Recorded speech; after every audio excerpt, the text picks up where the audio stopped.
Please don't come looking for me. Those 6 words were waiting for Vincent Moretti at 7:03 on Monday morning. And for the first time in years, the most controlled man in Manhattan forgot how to move. The white envelope rested in the exact center of his secretary's spotless desk, beside a company phone, a silver keycard, and a black fountain pen Danielle Brooks had carried every day for 4 years. Everything was arranged with the careful precision he knew better than his own office. Everything except Danielle. Her chair sat pushed neatly beneath the desk. Her computer screen was dark. No coffee waited beside his morning briefing. No quiet voice reminded him that Chicago would call at 8 or that his mother's specialist had moved her appointment to Thursday. Vincent looked toward the elevator as though Danielle might step through its polished doors at any second, wearing one of her simple navy dresses, curls pinned back, expression composed, telling him there had been some misunderstanding. The elevator remained silent. He opened the envelope again. Mr. Moretti, effective immediately, I resign from my position. Please don't come looking for me. Danielle Brooks. No explanation. No apology. Not even goodbye. His jaw tightened. People did not disappear from Vincent Moretti's life without explanation. Men twice his age waited for permission before entering his office. Executives changed schedules when he changed his. In a city where his name could silence a crowded room, Vincent had grown accustomed to certainty. Yet one 29-year-old woman had walked away before sunrise and left him with nothing but 6 words he could not command into making sense. Where is she? He asked. His security chief, Marcus Hale, stood several feet away. We don't know. Vincent slowly raised his eyes. You don't know? Marcus hesitated. Danielle had left her company phone behind, surrendered her access card, closed her apartment at least 2 days earlier, and apparently told no one where she intended to go. She had planned this. That realization landed differently. Vincent turned toward the floor-to-ceiling windows. Manhattan glittered beneath the pale morning sun, glass towers catching gold above streets already crowded with people.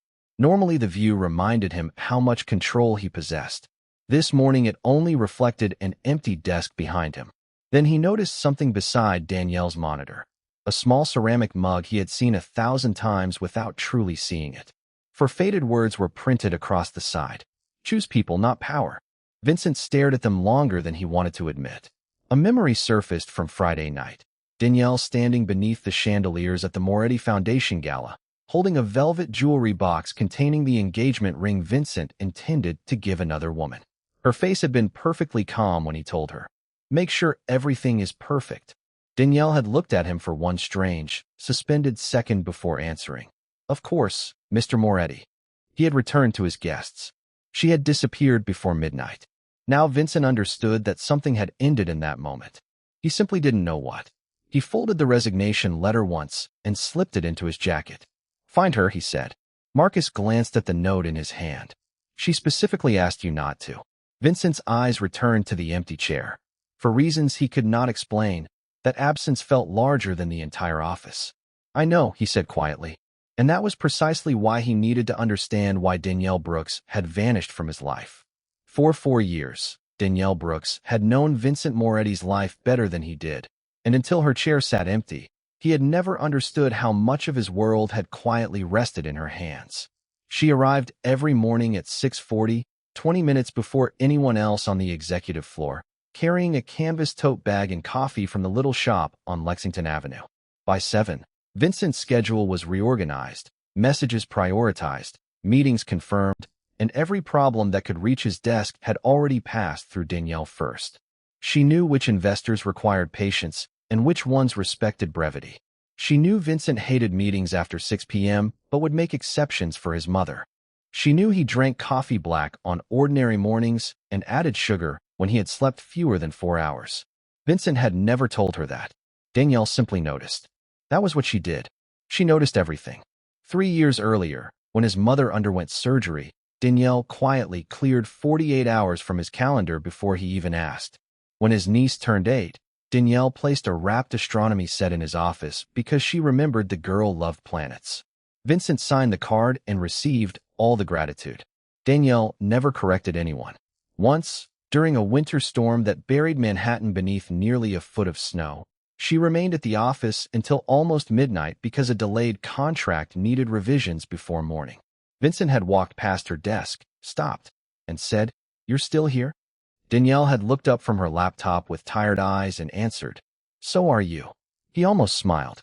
Almost. Then his phone rang, and the moment disappeared.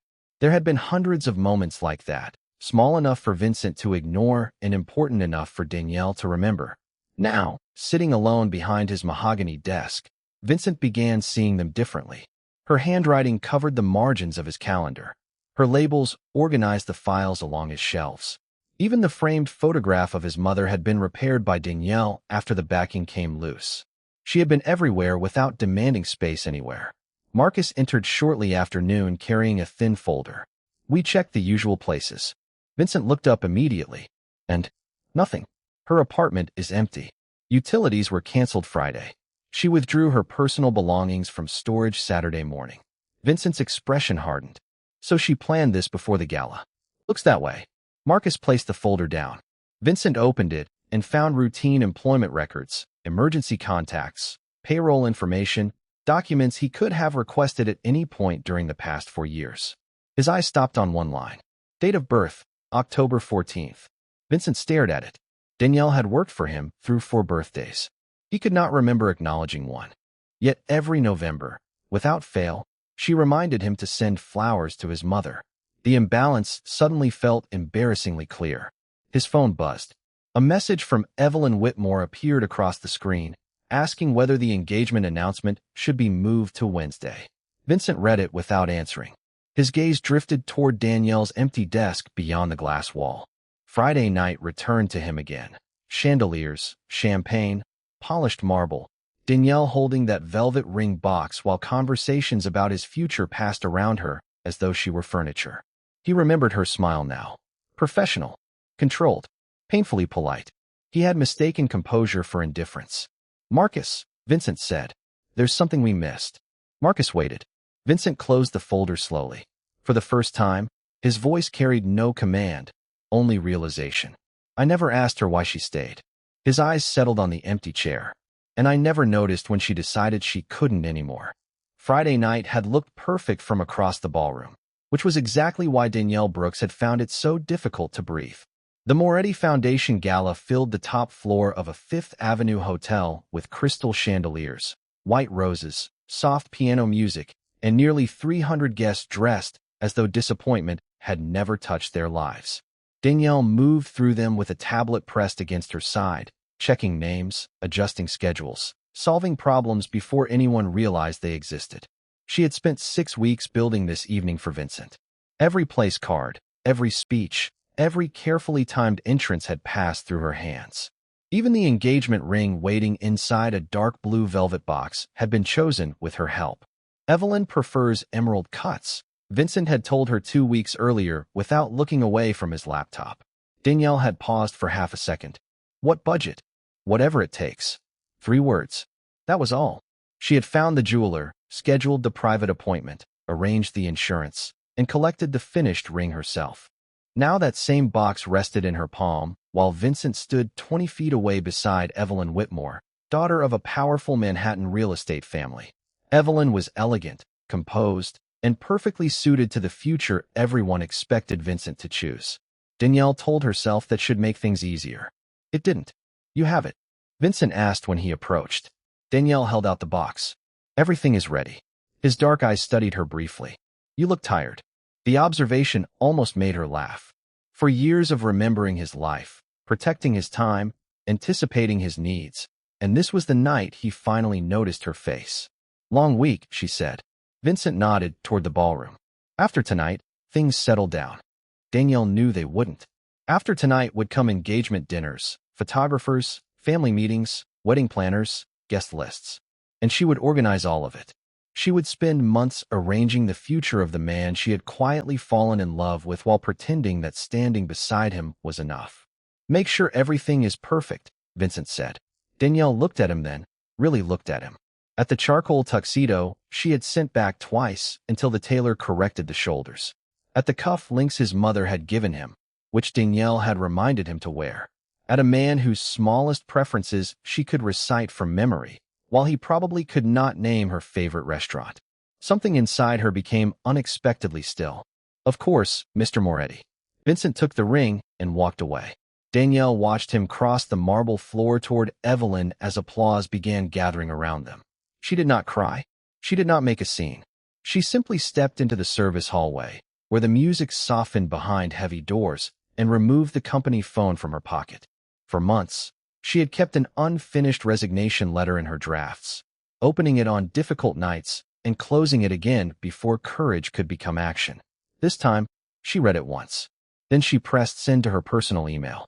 At 10:47 p.m., while champagne glasses lifted inside the ballroom, Danielle called her landlord and left a voicemail confirming she would surrender her apartment.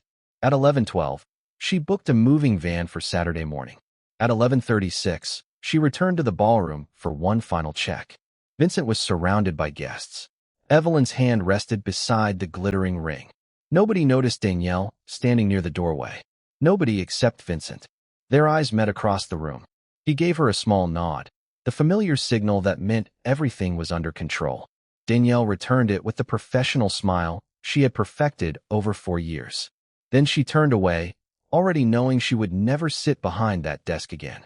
By Monday afternoon, Vincent Moretti had discovered that silence could be louder than any crowded ballroom. Danielle's desk remained untouched beyond the glass wall of his office, and every time he looked toward it, some small absence announced itself. At 1:15, no one reminded him that his conference call had been moved. At 2 o'clock, 2 executives arrived for meetings scheduled 15 minutes apart because the temporary assistant had misunderstood Danielle's calendar system. At 3:20, Vincent reached automatically for the coffee that normally appeared beside his right hand and found nothing there. None of these problems mattered. He had people capable of solving all of them. What bothered him was realizing how many times each day he had expected Danielle to simply be there. By 4, irritation had hardened into something more personal. Any update? He asked when Marcus entered. 1. Marcus placed a sheet of paper on the desk. The moving company picked up 8 boxes from her apartment Saturday morning. She paid cash for the move and gave them a drop-off address at a storage facility in Brooklyn. Vincent's eyes narrowed. Brooklyn where? Williamsburg. Then start there. Marcus did not move. Vincent, she resigned. She didn't disappear under suspicious circumstances. She left voluntarily. The words irritated him precisely because they were true. Vincent leaned back slowly. People don't erase 4 years of their lives overnight. Maybe she wasn't erasing them. Marcus held his gaze. Maybe she was trying to start another one. The room became still. Vincent looked toward the windows, where late afternoon sunlight stretched across Manhattan in long bands of gold. Start another one. The possibility should have meant nothing to him. Danielle had been his employee. An exceptional one, certainly, but still an employee. She was free to work somewhere else, live somewhere else, build whatever life she wanted. Yet the thought produced a question he had no right to ask. A life with whom? His phone rang. Evelyn. Vincent let it ring twice before answering. Wednesday, she said immediately. My father thinks Wednesday is better for the official announcement. The press team agrees. Vincent rubbed his thumb along the edge of Danielle's resignation letter. Fine. And Danielle needs to coordinate with my assistant. There are changes to the guest list. Vincent said nothing. Vincent, Danielle no longer works for me. A pause followed.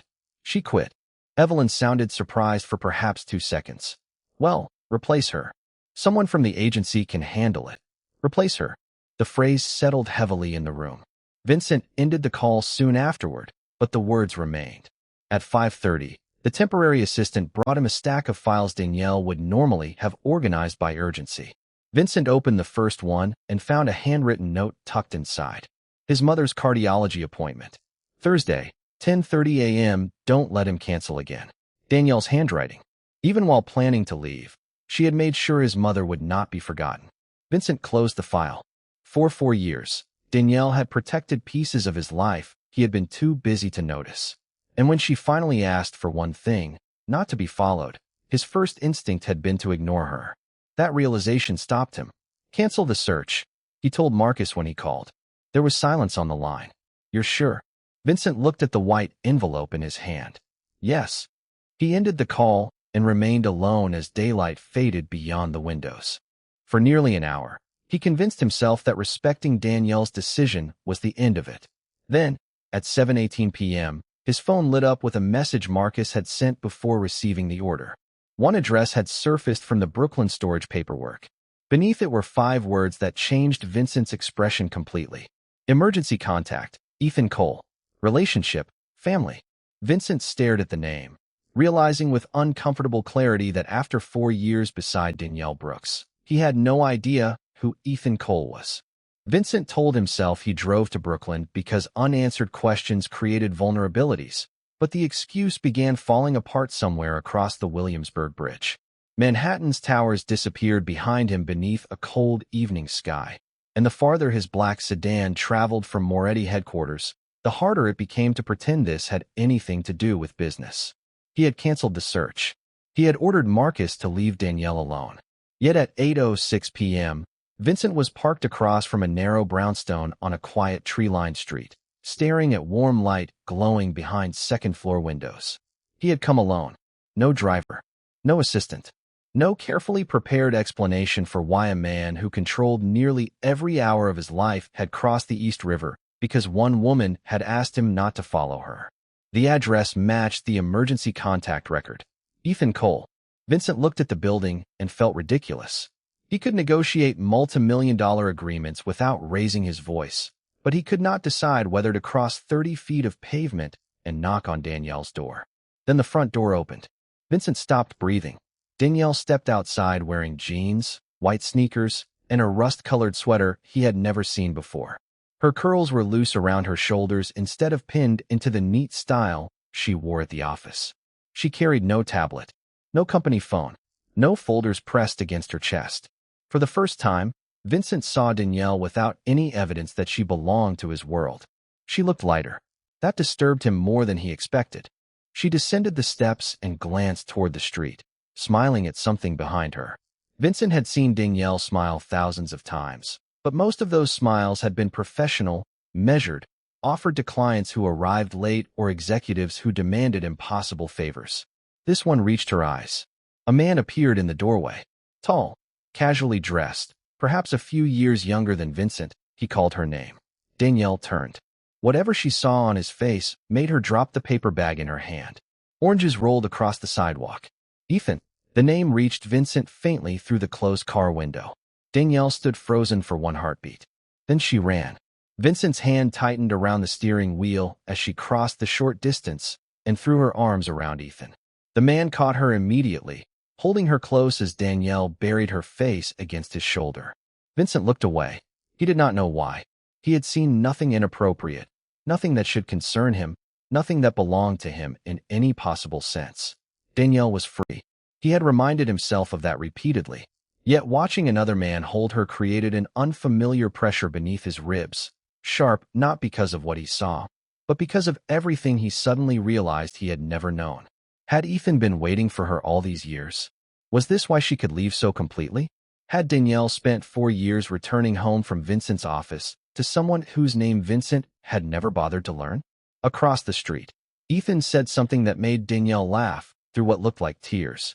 Vincent remembered the gala, the ring box in her hands, her quiet voice saying, "Of course, Mr. Moretti." He had thought she was simply doing her job. Now another possibility entered his mind, one far more uncomfortable. Perhaps Danielle had been saying goodbye before he even knew he was losing her. Vincent reached for the ignition. He should leave. Respect the note. Respect the boundaries she had drawn. His fingers touched the key, but before he could turn it, Danielle lifted her head from Ethan's shoulder and looked across the street. Her smile disappeared. Even through the windshield, Vincent knew the exact second she recognized him. The warmth left her face. Ethan followed her gaze toward the black sedan. Danielle stepped away from his arms and stood perfectly still.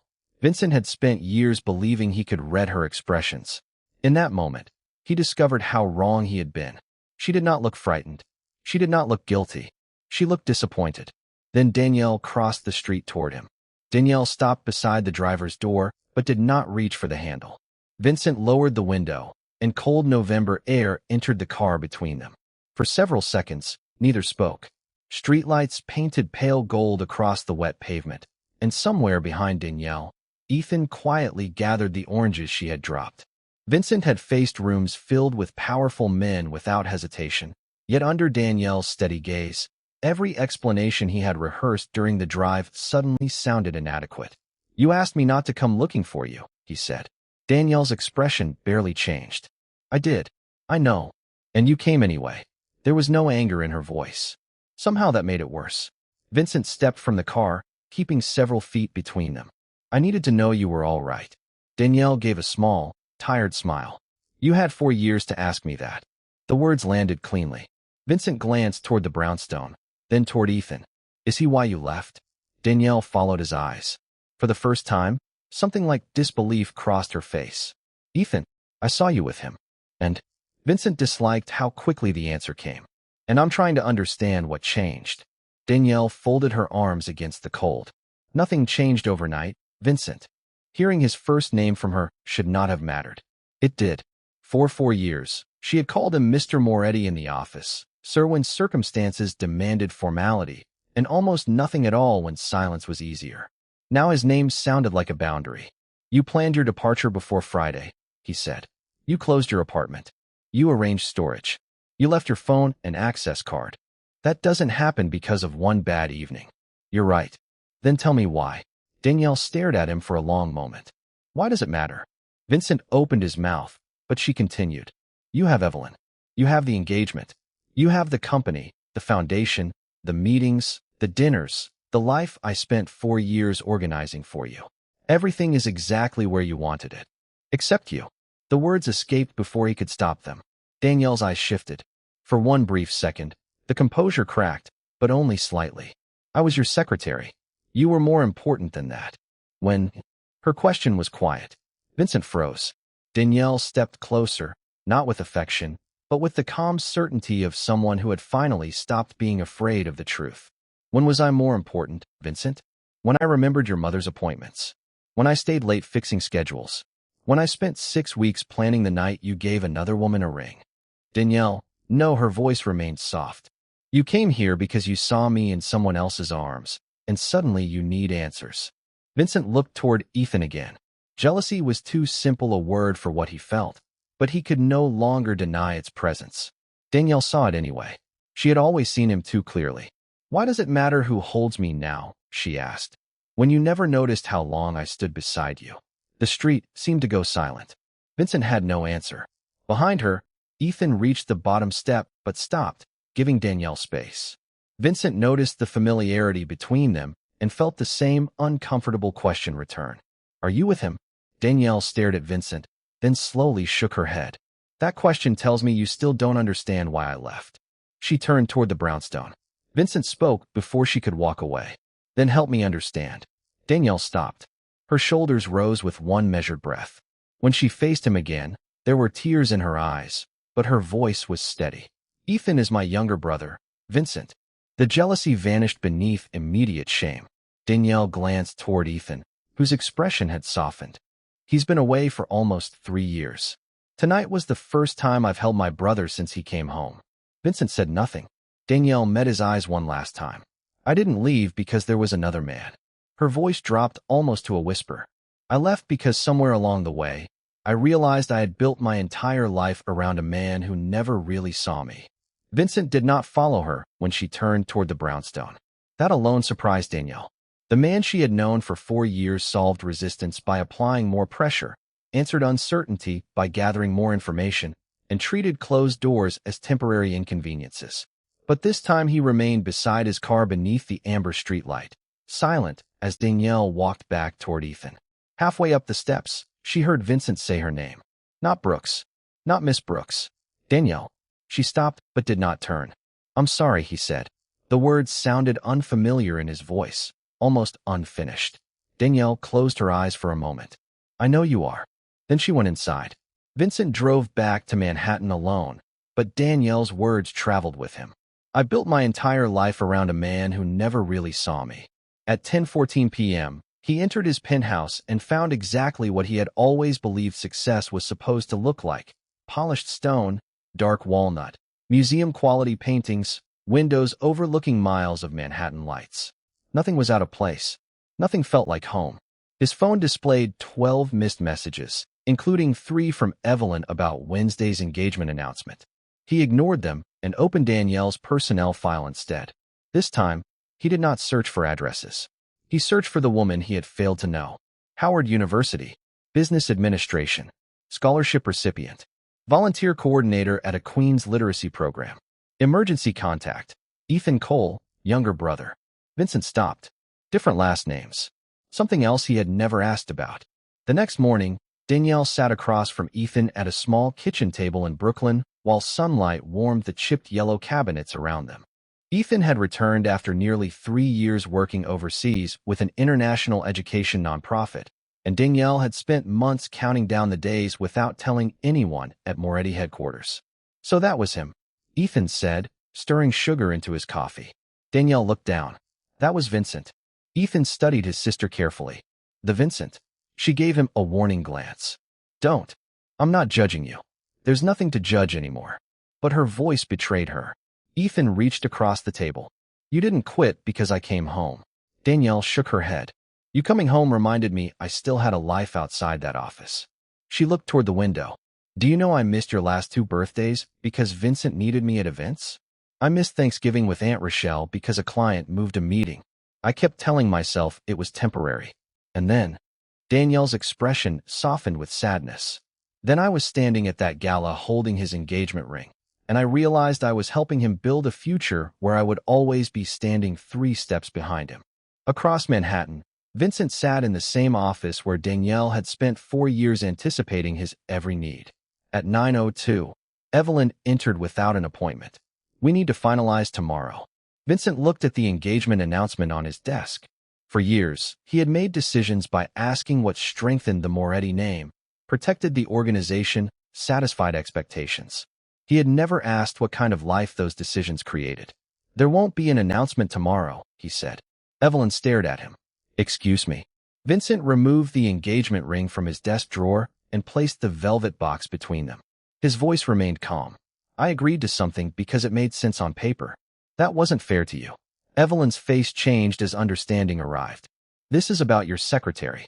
Vincent looked toward the empty desk beyond the glass wall.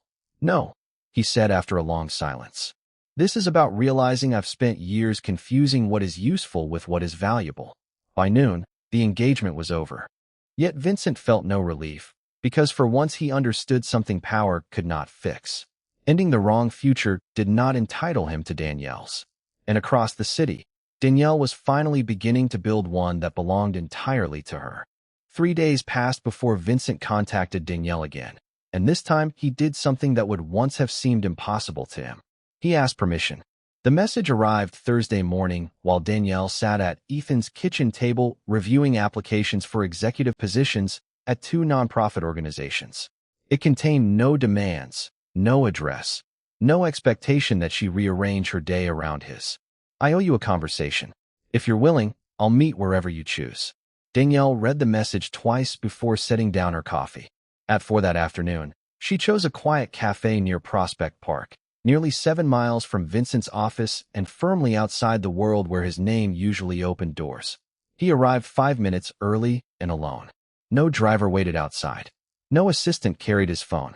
When Danielle entered, Vincent stood automatically, then seemed uncertain whether even that gesture might feel like too much. Thank you for coming, he said. Danielle took the chair opposite him. You said you owed me a conversation. Vincent nodded. A leather folder rested beside his hand. I do. He opened it and slid several pages across the table. Danielle glanced down. The first was an offer for a senior executive position at the Moretti Foundation. The salary was nearly double what she had earned as his secretary. The second included a housing allowance. The third guaranteed complete authority over foundation operations. Danielle read everything without changing expression. You prepared all this? You were doing executive-level work for years without the title or compensation. That's true. Then let me correct it. Danielle closed the folder.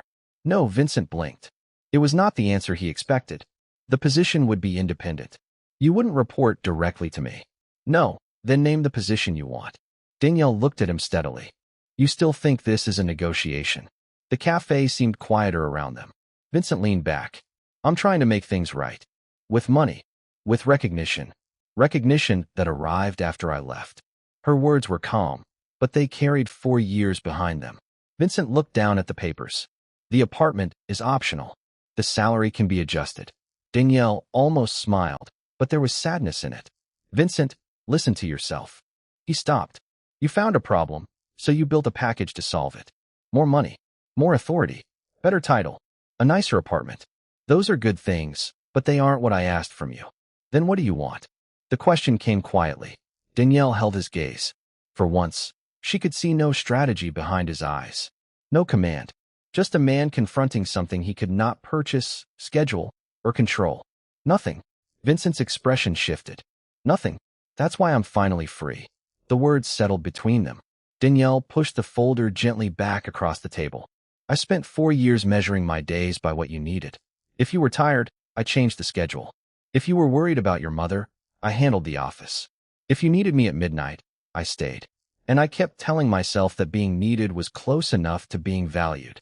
Vincent's eyes lowered. It wasn't. No, I understand that now. Danielle shook her head softly. Understanding it doesn't mean you get me back.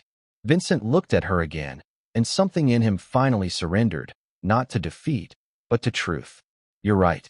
Danielle had prepared herself for persuasion, promises, perhaps another offer. Instead, Vincent gathered the papers and returned them to the folder. I won't ask you to come back. She studied him, surprised. He stood, buttoning his coat. And I won't follow you again. For the first time since leaving, Danielle felt the tension in her shoulders ease. Vincent paused beside the table. There were 100 things he wanted to say, but he chose the one that demanded nothing from her. I hope whatever you build next belongs completely to you. Then he walked out into the cold Brooklyn afternoon, leaving Danielle with something he had never truly given her before. A choice. By early February, Danielle Brooks had learned what her mornings felt like when they belonged to her. She rented a small apartment in Brooklyn with tall windows, uneven hardwood floors, and enough sunlight to reach the kitchen table before 8. She accepted a position as operations director for a nonprofit that helped first-generation college students find scholarships and internships. And for the first time in years, her calendar contained evenings with Ethan, Sunday dinners with Aunt Rochelle, and entire Saturdays with nowhere she was required to be. Vincent kept his promise. No messages. No unexpected cars outside her building. No flowers designed to create an obligation. He simply disappeared from her life with the same discipline he once used to dominate every room he entered. Yet Danielle occasionally heard his name. The Moretti Foundation had introduced paid family leave for every employee. Executive assistants were no longer expected to answer non-emergency calls after business hours. His mother's medical appointments appeared permanently blocked on his calendar. Marcus mentioned none of this to Danielle. He did not need to. Change had a way of leaving evidence. Vincent changed quietly because he had finally understood that becoming better was not a performance staged to win someone back. Then, on a cold Saturday afternoon, Danielle attended a scholarship fundraiser at the New York Public Library. Snow dusted the stone steps, and warm amber lights spilled through the tall windows as donors and students filled the hall. She was speaking with a 17-year-old scholarship recipient when she noticed Vincent across the room. He wore a simple charcoal suit. No entourage surrounded him. He was listening while an elderly volunteer explained the literacy program, and instead of checking his phone or scanning the room for someone more important, Vincent listened until she finished. Danielle almost walked away. Then he looked up. Their eyes met. He did not approach immediately.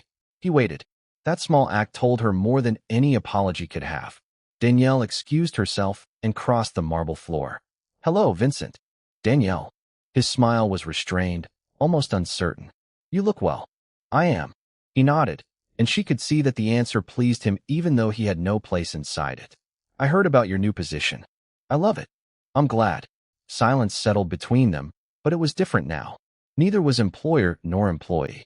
Neither owed the other an explanation. They were simply two people standing beneath golden lights while snow gathered outside. Vincent glanced toward the students laughing near the staircase. Can I ask you something? Danielle raised an eyebrow. You're asking permission now? A faint smile touched his face. I'm learning. She waited. Vincent looked directly at her. Are you happy?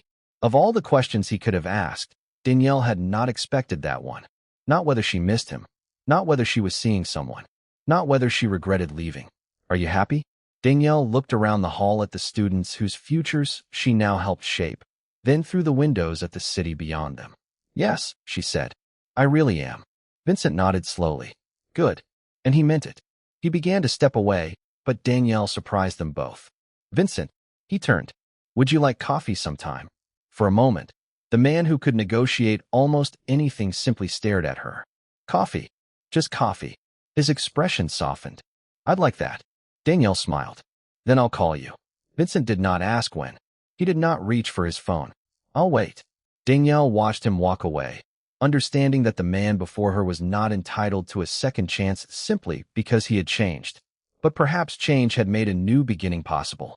Months earlier, Vincent had believed love meant keeping someone close. Danielle had taught him something harder. Sometimes respect begins when you stop asking another person to stay. And that day, in a room filled with people building new futures, Vincent Moretti finally understood what dignity looked like.